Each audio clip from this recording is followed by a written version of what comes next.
No matter what আমি এই সময় কাজ থামাবো না। সো হয়তো অফিসিয়ালি হয় নাই, কিন্তু আমি বিএনপির হয়েই কাজ করছি।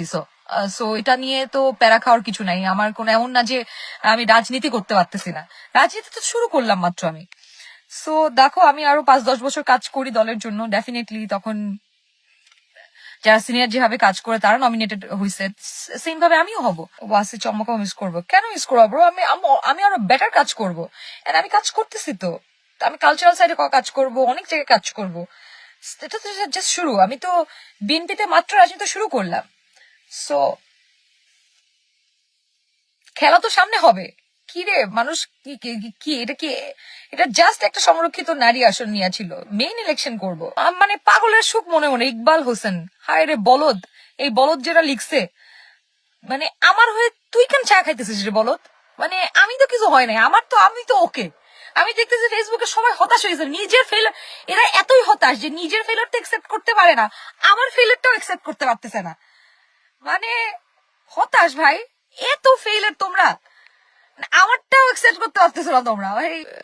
এই যে তোমরা যে এই যে আমাদের একটা ছাগলের 3 নাম্বার বাচ্চার মতো বাঙালির কিছু লোকজন আছে যারা কিছু বুঝে না টুঝে না, তারপর ওই নামবে, যা দেখবে সোশ্যাল মিডিয়াতে ওইটাই লাফায়াটা ওইটা নিয়ে কথা বলবে। এটা হচ্ছে, এটা দোষ হচ্ছে আমাদের ছোটবেলার প্যারেন্টিং এ, বুঝছো? সেটা হচ্ছে আমাদের বাঙালি প্যারেন্টসরা সাধারণত ছোটবেলায় শিখায় না how to accept your failure and how to celebrate your failure. এটা তো অনেক পরের বিষয়। অ্যাকসেপ্টেন্স ওরা এটাকে অ্যাকসেপ্টই করতে পারে না।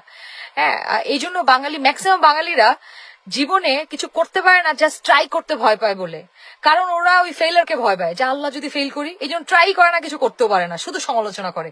এছাড়া বাঙালিরা কোনো কাজে, ম্যাক্সিমাম বাঙালির, হ্যাঁ, কারণ হচ্ছে ছোটবেলায় প্যারেন্টিং ওরা শিখাইছে কেমনে, মানে ওরা ফেইলারটা অ্যাকসেপ্ট করতে পারে না। মানে ইটস ওকে, তুমি 100 বার ফেল করবা, still you try, keep trying. ওয়াসি চম্মক মিস করবো কেন? মিস করবো ব্রো, আমি আরো বেটার কাজ করবো। এন্ড আমি কাজ করতেছি তো। আমি কালচারাল সাইডে কাজ করব, অনেক জায়গায় কাজ করব।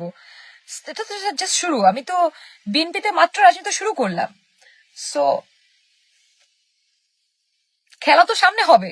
কি রে মানুষ, কি এটা কি? এটা জাস্ট একটা সংরক্ষিত নারী আসন নিয়ে ছিল, মেইন ইলেকশন করব। আপনার আগে ভালো লাগতো, কিন্তু এখন ভালো লাগে না। তোমার তাতে আমার বাল ছিঁড়ে গেল, সরি। মানে তুমি শোনো, আমি অ্যাবসলিউট সেলফ সাফিসিয়েন্ট মানুষ, একটা পাগল মানুষ, বুঝছো? সো আমার, ধরো আমি এরকম মানুষ যে আমি সব পরিস্থিতিতে সমস্ত কিছুতে আমি মানায় চলতে পারি। সো আমার যদি কখনো শহর ভালো না লাগে, আমি গ্রামে এসে মানুষের সাথে ধান চাষ করব, মানুষের সাথে একসাথে কাজ করব। সো আমি যে কোনো ভাবে আমি গান বাজনা করবো। এখানে কুষ্টিয়ার মানুষজন লালনের গান শুনে রাতের বেলা সব একসাথে মিলেমিশে গান বাজনা করে। আমি সেদিন দেখো, আজকে দেখলাম যে তেলের পাম্পে মানুষজন লাইনে দাঁড়ায় তেল তেল নিতেছে আর হচ্ছে গান বাজনা করতেছে।